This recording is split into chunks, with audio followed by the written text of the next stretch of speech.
John arrived in London again on a cloudy afternoon. The River Thames flowed quietly beside the city. He walked toward Westminster with his camera ready.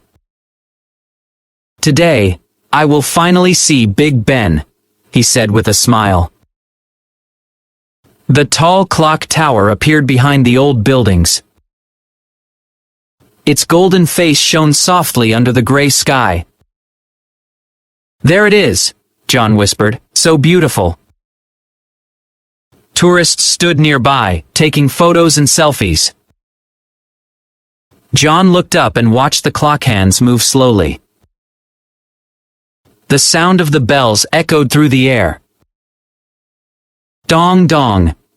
The deep tone felt powerful and calm. He closed his eyes to listen. "This sound has been here for more than 100 years, he thought. A local guide stood near the gate and greeted visitors. "Big Ben is not just a clock," she said. "It is the heartbeat of London." John smiled. "That is a perfect way to say it." He joined a small tour to learn more about the tower. Inside, he saw narrow stairs leading up to the top. "So many steps," he laughed. The guide smiled. "It is worth it." Step by step, John climbed the stairs with the group. The walls were old, but strong.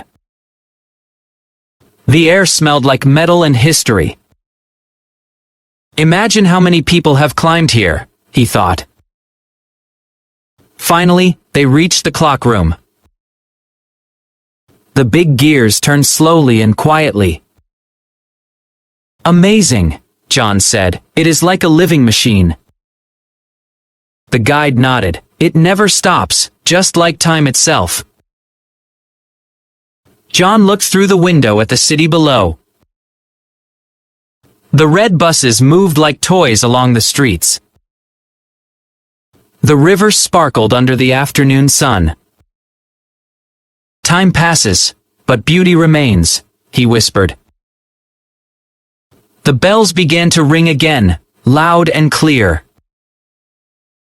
Everyone smiled and listened. John felt something deep in his heart.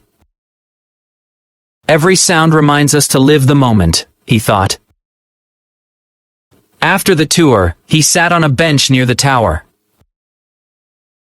A light rain began to fall. People opened umbrellas and hurried away. But John stayed and watched the raindrops slide down his hands. "Time never waits," he said quietly. He remembered his father's old watch back home. Dad always said, "Make good use of your time." John smiled sadly. "I think I finally understand." The rain stopped, and the sky turned soft pink. The tower glowed under the setting sun. "Big Ben looks even more beautiful now," he said. A couple nearby asked him to take their photo. "Of course," John said, taking the picture carefully. They thanked him and smiled. Everyone comes here to keep a memory, John thought. He took one last photo of the clock, showing 6 o'clock a.m. p.m. "The perfect moment," he said softly. He crossed the bridge slowly, looking back one more time. The lights of the city began to shine. The bells rang again in the distance. John whispered, "Thank you for reminding me to value time." He wrote in his journal, "Time is not to be feared but to be lived."